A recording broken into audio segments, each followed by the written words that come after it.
നമ്മുടെ കുട്ടികളുടെ പെരുമാറ്റം അല്ലേ എങ്ങനെ ആയിരിക്കും എന്നുള്ള ആ ഒരു ഭയം ശരിക്കും നമുക്ക് വേണമെന്നുള്ളതാണ്. എന്ത് വന്നു കഴിഞ്ഞാലും അവർക്ക് നമ്മളോട് പറയാനുള്ള ഒരു സ്വാതന്ത്ര്യം വേണം. അതിനുള്ള സ്വാതന്ത്ര്യം നമ്മൾ കൊടുക്കണം. ഇപ്പോൾ ജീവിതകാലം മുഴുവനും അവരൊരു മാനസിക പിരിമുറുക്കത്തിലൂടെ ആയിരിക്കും കടന്നു പോകുന്നത്. Hi, it's me Jaseena. എല്ലാവർക്കും സുഖമാണെന്ന് വിശ്വസിക്കുന്നു. ഇന്ന് ഞാൻ നിങ്ങളോട് സംസാരിക്കാൻ പോകുന്നത് ബിഗ് ബോസ് താരം ആദില നൂറ എന്ന് പറയുന്ന ഒരു വ്യക്തി അദ്ദേഹത്തിൻ്റെ ലൈഫ് എക്സ്പീരിയൻസ് ഷെയർ ചെയ്യാൻ പറഞ്ഞപ്പോൾ, ചെറുപ്പത്തിൽ നടന്ന അത്രയും വർഷങ്ങൾക്ക് ശേഷം ചെറുപ്പത്തിൽ ഞാൻ 2 സമയം അബ്യൂസ്ഡ് ആയിട്ടുണ്ട് എന്ന് പറഞ്ഞല്ലേ. അതിൽ പലവരും പല നെഗറ്റീവ്സും അവരെ സോഷ്യൽ മീഡിയ എടുത്തു കഴിഞ്ഞാൽ നിങ്ങൾക്ക് കാണാൻ സാധിക്കും. നെഗറ്റീവ്സുകളൊക്കെയാണ് കൂടുതൽ പറയുന്നത്. പക്ഷേ എനിക്ക് അതിലൊരു പോസിറ്റീവ് വശമാണ് പറയാനുള്ളത്. ആ കുട്ടി പബ്ലിക്കിലോട്ട് പറയാൻ കാണിച്ച ഒരു മനസ്സ് അത് നമ്മൾ ഇപ്പോൾ ഉള്ള കുട്ടികൾക്ക് അല്ലെങ്കിൽ നമ്മുടെ കാലത്തൊക്കെ നമുക്ക് ചിന്തിച്ചു കഴിഞ്ഞാൽ നമുക്ക് മനസ്സിലാകും. നമ്മളൊരുപാട് പീഡനങ്ങൾക്ക് ഇരയായിട്ടുള്ളവരാണ് ഞാനടക്കം. നമ്മുടെ ചുറ്റുമുള്ള ഓരോ വ്യക്തിയും ഒരു കുട്ടിക്കാലം മുതൽ പീഡനങ്ങൾക്ക് അനുഭവിച്ചു കൊണ്ടിരിക്കുകയാണ്. അത് നമ്മളെ ക്യാരക്ടറിലൊക്കെ അത് നമ്മളെ ബാധിക്കുന്നുണ്ട് എന്നുള്ളതാണ്.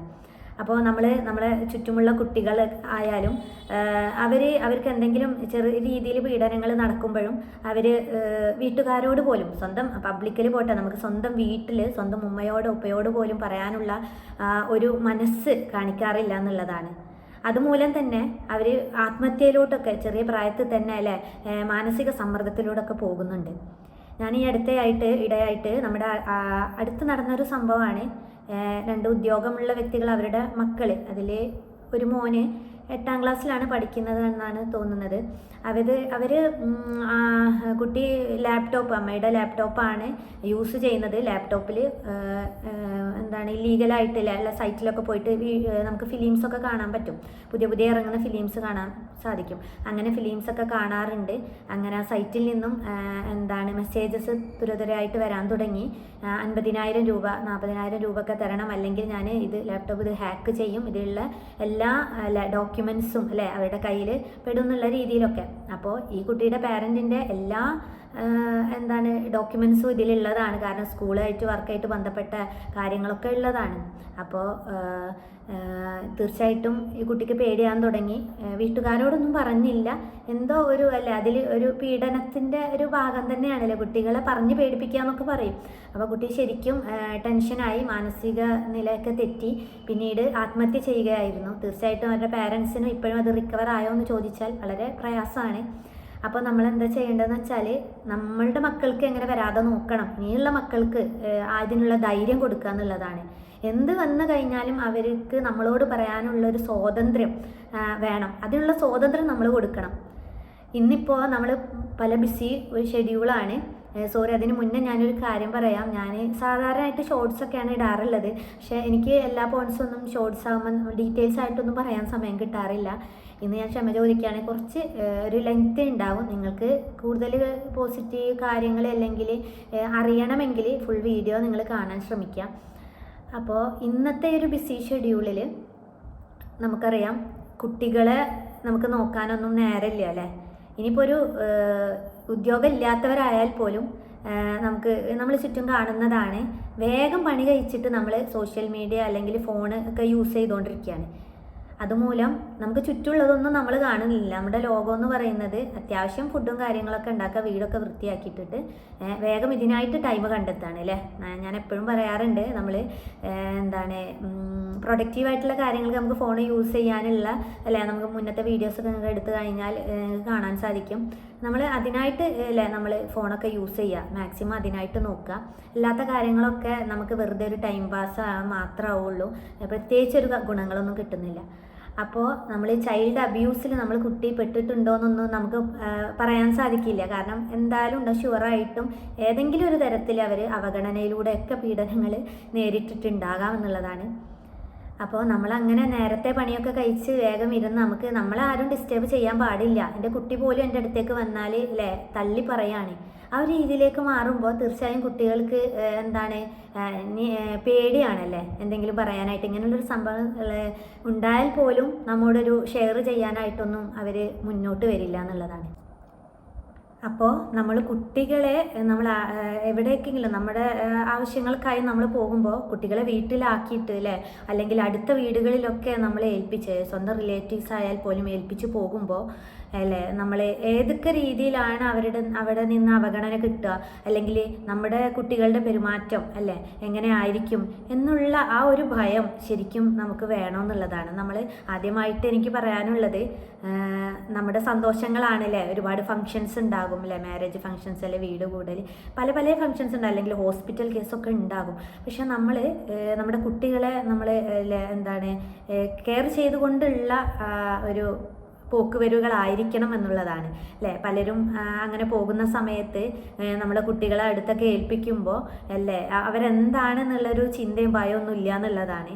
അത് നമ്മൾ അങ്ങനെ കുട്ടികളെ നമ്മൾ അടുത്തൊക്കെ ഏൽപ്പിച്ച് പോകുന്ന സമയത്ത് ആയാലും എന്തെങ്കിലും അത്യാവശ്യ കാര്യത്തിനൊക്കെ പോകുകയാണെങ്കിൽ പോലും എടുത്ത് വിളിച്ച് ചോദിക്കുക നമ്മൾ കുട്ടികളുടെ ഒരു എന്താണ്, കുട്ടികൾ എന്താ ചെയ്യണത്, അല്ലെങ്കിൽ എന്താണ് ഞാൻ വേഗം വരും എന്നുള്ള രീതിയിൽ കുട്ടികളുമായിട്ട് സംസാരിക്കുക. കുറച്ച് സമയമാണെങ്കിൽ പോലും നമ്മൾ കുട്ടികളുമായിട്ട് സംസാരിക്കാം. ഓക്കെ, അപ്പോൾ അത് എൻ്റെ കുറച്ച് അനുഭവങ്ങളിൽ നിന്നും കൂടിയാണ് കേട്ടോ ഞാൻ പറയുന്നത്. അപ്പോൾ നമുക്ക് ഏത് വഴിക്കാണ് നമുക്ക് നമ്മൾ പീഡനങ്ങൾ എന്ന് പറയുമ്പോൾ നമ്മൾ വെറും ശാരീരിക പീഡനങ്ങൾ മാത്രമല്ല, നമ്മൾ പീഡനങ്ങൾ എന്ന് പറയുമ്പോൾ പലതരത്തിലുണ്ട്. നമ്മൾ ശാരീരിക പീഡനമുണ്ട് അല്ലേ, നമുക്കറിയാം, നമ്മൾ അടിക്കുക അല്ലേ, അതേപോലെ ശരീരത്തിൽ പരിക്കേൽപ്പിക്കുക, അങ്ങനെയൊക്കെയുള്ള പീഡനങ്ങളുണ്ട്. പിന്നെ നമുക്ക് ഒരെണ്ണുള്ളത് മാനസിക പീഡനമാണ്. അതായത് നമ്മൾ അധിക്ഷേപിക്കുകയും ഭീഷണിപ്പെടുത്തുകയൊക്കെ ചെയ്യുക അല്ലേ. നമ്മൾ എവിടെയെങ്കിലുമൊക്കെ കുട്ടികൾ പോകുന്ന സമയത്ത് ചിലപ്പോൾ സ്കൂളുകളിലൊക്കെ ഇത് സംഭവിക്കാം അല്ലേ, ടീച്ചേഴ്സിൻ്റെ ഭാഗത്തു നിന്നൊക്കെ ഉണ്ടാവും. പക്ഷേ നമ്മളൊരു കണ്ണ് എല്ലാ ഭാഗത്തും അല്ലേ, നമുക്ക് 2 കണ്ണുകളുള്ളെങ്കിലും നമ്മുടെ ശ്രദ്ധ അവരിലേക്ക് വേണമെന്നുള്ളതാണ്. അതുപോലെ ലൈംഗിക പീഡനം നമുക്കറിയാം, കുട്ടികളുടെ ഒരു നിരപരാധിത്വം ദുരുപയോഗം ചെയ്യുന്ന പ്രവൃത്തികളാണല്ലേ ലൈംഗിക. അപ്പോൾ ഈ ലൈംഗിക പീഡനങ്ങൾ സംഭവിക്കുന്നുണ്ട്. അതുപോലെ തന്നെ അവഗണന അല്ലേ, നമുക്ക് ഭക്ഷണം, സ്നേഹം, ആരോഗ്യം ഇതൊക്കെ ഇതൊന്നും കൊടുക്കാതെ, സ്നേഹമൊന്നും കൊടുക്കാതെ അവഗണിക്കപ്പെടുന്നുണ്ട്. ഇതൊക്കെ പീഡനങ്ങളിൽ പെടുമെന്നുള്ളതാണ്. അപ്പം അത് നമുക്ക് ആദ്യം ബോധം വേണമല്ലേ, എന്നാലല്ലേ നമുക്ക് മക്കളേക്ക് അത് പകർന്നു കൊടുക്കാനൊക്കെ കഴിയുള്ളൂ. അപ്പോൾ നമ്മൾ ഇത്തരം പീഡനങ്ങളിൽ നിന്ന് ഇത് കുട്ടികൾക്ക് ബാധിക്കുന്നുണ്ട്, ഗുരുതരമായിട്ട് അവരുടെ ഒരു സ്വഭാവ രൂപീകരണത്തിനും അല്ലേ മാനസിക സമ്മർദ്ദത്തിലൊക്കെ ബാധിക്കുന്നുണ്ട് എന്നുള്ളത് നമ്മൾ മനസ്സിലാക്കുക എന്നുള്ളതാണ്. അപ്പോൾ നമ്മൾ ഇതിനായിട്ട് പറഞ്ഞ പോലെ നമ്മൾ മാത്രം ശ്രമിച്ചിട്ട് കാര്യമില്ല, സമൂഹമൊക്കെ ഇത് ശ്രദ്ധിക്കേണ്ടതുണ്ട്. അപ്പോൾ മൊത്തത്തിൽ നമ്മളൊരു സമൂഹം കുട്ടികളുടെ ഒരു പീഡനങ്ങൾക്ക് ഇരയാകാതിരിക്കാൻ വേണ്ടിയിട്ട് നമുക്ക് എന്തൊക്കെ ചെയ്യാൻ പറ്റും എന്നുള്ളത് എല്ലാവരും കൂടി ചെയ്യേണ്ടുന്ന കാര്യം. പക്ഷേ നമ്മൾ പാരൻസ് ഫസ്റ്റ് നമ്മൾ പാരൻസ് ആണല്ലേ, ഫസ്റ്റ് നമ്മൾ മുൻഗണന നമ്മൾ കുട്ടികൾക്ക് കൊടുക്കേണ്ടത്. പിന്നെ സമൂഹത്തൊക്കെ നമ്മൾ കുറ്റപ്പെടുത്തിയിട്ട് കാര്യമില്ല. നമ്മൾ വീട്ടിൽ പോലും അവഗണന നേരിടുമ്പോൾ അല്ലേ നമ്മൾ ആ കാര്യം എങ്ങോട്ടാണ് പോകുന്നത്, കുട്ടിയുടെ സ്വഭാവം രീതിയിൽ അല്ലെങ്കിൽ പഠന കാര്യത്തിൽ പിറകിലോട്ട് പോകുന്നുണ്ടോ, അല്ലെങ്കിൽ എന്തെങ്കിലും മാറ്റം വരുന്നുണ്ടോ എന്നുള്ളത് നമുക്ക് മാത്രമേ അറിയാൻ പറ്റുള്ളൂ അല്ലേ. ഒരു കുട്ടി റോട്ടിലൂടെ നടന്നു പോകുമ്പോൾ എന്തെല്ലാം കാര്യങ്ങൾ അല്ലേ, പ്രത്യേകിച്ച് ആൺകുട്ടികൾക്കും പെൺകുട്ടികൾക്കും ഒക്കെ ഉണ്ട് കേട്ടോ, ഒരു സ്ത്രീകൾക്ക് മാത്രം വരുന്ന കാര്യമില്ല. പക്ഷെ കൂടുതലും പീഡനങ്ങളും സ്ത്രീകളിലാണ് വരുന്നത് എന്നുള്ളത്, പെൺകുട്ടികൾക്കാണ്. അപ്പോൾ ആൺകുട്ടികളും അനുഭവിച്ചു കൊണ്ടിരിക്കുന്നതാണ്. നമ്മൾ ആൺകുട്ടികളാണ് എന്ന് പറഞ്ഞ് മാറ്റി നിർത്തേണ്ട ആവശ്യമില്ല, അവരും പീഡനങ്ങളിലൂടെ തന്നെയാണ് കടന്നു പോകുന്നത്. അപ്പോൾ അവർക്ക് വേണ്ടിയിട്ടായാലും നമ്മൾ ബോധവൽക്കരണ ക്ലാസ്സുകൾ സ്കൂളുകളൊക്കെ നടക്കുന്നുണ്ട്. കൂടാതെ നമ്മൾ വീട്ടിൽ നിന്ന് നമ്മൾ തന്നെയാണ് ഉത്തരവാദികൾ അവരുടെ ഒരു സ്വഭാവ മാറ്റത്തിൽ എന്നുള്ളത് നമ്മൾ മനസ്സിലാക്കുക. ഇനിയും നേരം വൈകിട്ടില്ല, ഇപ്പോഴും ഒരു പ്രായം കഴിഞ്ഞാൽ നമുക്ക് ആ ഒരു ക്യാരക്ടർ അവരിലേക്ക് വന്നു കഴിഞ്ഞാൽ കുറച്ച് മാറ്റാൻ പ്രയാസമാകും. അപ്പോൾ ചെറിയ കുട്ടികളുള്ളവർ ഇപ്പോഴേ ശ്രദ്ധിക്കുക, നമ്മളെ സന്തോഷങ്ങളൊക്കെ നമുക്ക് വേണം, അതിനപ്പുറത്തേക്ക് നമ്മളെ കുട്ടികളെ കെയർ ചെയ്തുകൊണ്ടായിരിക്കണം അല്ലേ നമ്മളെ സന്തോഷങ്ങളൊക്കെ നമ്മൾ ചെയ്യേണ്ടത്. അപ്പോൾ അതിലൂടെ നമുക്ക് നല്ല ഒരു സമൂഹത്തെ നമുക്ക് വാർത്തെടുക്കാൻ കഴിയില്ലേ കുട്ടികളിലൂടെ. അപ്പോൾ അത് നമ്മൾ മനസ്സിലാക്കുക എന്നുള്ളതാണ്. ഇത്തരത്തിൽ പീഡനങ്ങൾക്ക് ഇരയാകുന്ന കുട്ടികൾക്ക് ഭയം, ഉത്കണ്ഠ, അതുപോലെ ആത്മവിശ്വാസക്കുറവൊക്കെ വരാം. ചിലപ്പോൾ ജീവിതകാലം മുഴുവനും അവരൊരു മാനസിക പിരിമുറുക്കത്തിലൂടെ ആയിരിക്കും കടന്നു പോകുന്നത്. അപ്പോൾ ഇതൊക്കെ തടയാൻ വേണ്ടിയിട്ട് നമുക്ക് എന്തൊക്കെ ചെയ്യാൻ പറ്റും എന്നുള്ളത് നോക്കാം. ആദ്യമായിട്ട് നമ്മൾ കുട്ടികൾക്ക് അവരുടെ അവകാശങ്ങളെക്കുറിച്ച് അവർക്ക് പറഞ്ഞു കൊടുക്കുക എന്നുള്ളതാണ് അല്ലേ. കുട്ടികളുടെ അവകാശങ്ങളാണ് ഇത്, നിൻ്റെ അവകാശമാണ്, നിനക്ക് ആരെങ്കിലും എന്തെങ്കിലും പറഞ്ഞു കഴിഞ്ഞാൽ നിനക്ക് നിൻ്റെ സൈഡിൽ നിന്ന് സംസാരിക്കാനായിട്ടുള്ള അവകാശമുണ്ട് അല്ലേ. അതൊക്കെ നമ്മൾ അവരോട് പറഞ്ഞു കൊടുക്കുക എന്നുള്ളതാണ്. രണ്ടാമതായിട്ട് നമ്മൾ വീട്ടിലായാലും പുറത്തായാലും സ്കൂളുകളിൽ പോയാലും അല്ലേ നമ്മൾ കുട്ടികൾ സുരക്ഷിതരാണോ എന്നുള്ളത് ഞാൻ നേരത്തെ പറഞ്ഞ പോലെ സുരക്ഷിതരാക്കണം എന്നുള്ളതാണ്. ഇപ്പോൾ സ്കൂളിൽ പോയി കഴിഞ്ഞാൽ ഒരു പാരൻസ് മീറ്റിംഗ് വിളിച്ചു കഴിഞ്ഞാൽ പോലും ചില പാരൻസ് പോകില്ല, അതിനൊന്നും അത്ര ഇമ്പോർട്ടൻസ് ഇല്ല. ആ പാരൻസ് മീറ്റിംഗ് ഡെയിലി പറയുന്ന കാര്യങ്ങൾ വെറുതെ അങ്ങനെയൊക്കെ പറഞ്ഞ് തള്ളിവിടുന്ന പാരൻസ് ഉണ്ട്. പക്ഷെ അത് എല്ലാവരും ശ്രദ്ധിക്കേണ്ടുന്ന കാര്യം, നമ്മൾ ടീച്ചേഴ്സിനുമായിട്ടൊരു എന്താണ് അല്ലേ ബന്ധം അല്ലേ, ഇപ്പോൾ വാട്സപ്പൊക്കെ സൗകര്യങ്ങളുള്ള കാലമാണ്. അപ്പോൾ നമുക്ക് ഡെയിലി അല്ലെങ്കിൽ വീക്കിലി എങ്കിലും കുട്ടിയുടെ കാര്യം നമ്മൾ അന്വേഷിക്കണം. കുട്ടി ഏത് രീതിയിലാണ്, എൻ്റെ പെരുമാറ്റത്തിൽ ചേഞ്ച് ഉണ്ടോ, അല്ലെങ്കിൽ കളികൾ കൂടുന്നുണ്ടോ, പഠിപ്പിൽ ശ്രദ്ധിക്കുന്നുണ്ടോ എന്നുള്ള കാര്യമൊക്കെ നമ്മളും കൂടെ ഒന്ന് അല്ലേ അതിന് ഒരു ഇമ്പോർട്ടൻസ് കൊടുക്കുക. അതുപോലെ പാരൻസ് മീറ്റിങ്ങിലൊക്കെ പോയിട്ട് നമ്മുടെ അഭിപ്രായങ്ങൾ പറയുക, ഇങ്ങനെയാണ് എന്തൊക്കെ മാറ്റം വരുത്തുന്നത്. ടീച്ചേഴ്സിന് തന്നെ എന്തെങ്കിലും മാറ്റം വരുത്താനുണ്ടെങ്കിലും നമ്മൾ അവരുമായിട്ട് പറയുക, കുട്ടിയോട് ഇങ്ങനെ പറഞ്ഞാൽ മതി, ഞാൻ എൻ്റെ കുട്ടിയെ ഞാൻ ഉപദേശിച്ചു കൊടുക്കുക എന്നുള്ള രീതിയിലൊക്കെ പറയുമ്പോൾ നമ്മളും ശ്രദ്ധിക്കുന്നുണ്ട് എന്ന് തോന്നുമ്പോൾ ടീച്ചേഴ്സും അവിടെ ഒരു ശ്രദ്ധ കൊടുക്കും എന്നുള്ളതാണ്. അതുപോലെ കുട്ടി പീഡനത്തിന് ഇരയായിട്ടുള്ള കുട്ടിയാണ്, നമ്മളോട് കുട്ടി പറഞ്ഞു അല്ലെങ്കിൽ എങ്ങനെയെങ്കിലും നമ്മൾ മനസ്സിലാക്കിയിട്ടുണ്ടെങ്കിൽ നമുക്ക് ഇന്നിപ്പോൾ 1908 എന്ന് പറഞ്ഞ അല്ല 1998 എന്ന് പറഞ്ഞ നമ്പറിൽ നമുക്ക് ഒരു ചൈൽഡ് നമ്പറൊക്കെ ഉണ്ട്. അപ്പോൾ നമുക്കതിൽ വിളിച്ച് നമുക്ക് പറയാമെന്നുള്ളതാണ്, അതിനുള്ള സൗകര്യങ്ങളൊക്കെ ഉണ്ട്. അതുപോലെ ഏറ്റവും പ്രധാനമായിട്ട് ഞാൻ നേരത്തെ പറഞ്ഞ പോലെ സമൂഹം മുഴുവനും നമ്മൾ കുട്ടികളെ ചേർത്ത് പിടിക്കണമെന്നുള്ളതാണ്. പിന്നീട് എന്നാൽ തന്നെ നമുക്ക് കുട്ടികളെ നല്ലൊരു മനസ്സുള്ളവരായിട്ട് കുറ്റപ്പെടുത്താത്ത രീതിയിൽ വലിയൊരു ഒരു സമൂഹത്തെ വാർത്തെടുക്കാൻ കഴിയുള്ളൂ. അതുപോലെ നമ്മൾ കുട്ടികളെ സംരക്ഷിക്കുന്നത് ഒരു കടമ അല്ലേ മാത്രമാണ് എന്ന് കരുതരുത്, അത് നമ്മുടെ ഒരു മാനുഷിക ഒരു ഉത്തരവാദിത്വം കൂടിയാണ് എന്നുള്ള രീതിയിൽ അല്ലേ നമ്മൾ മുന്നോട്ട് പോവുക.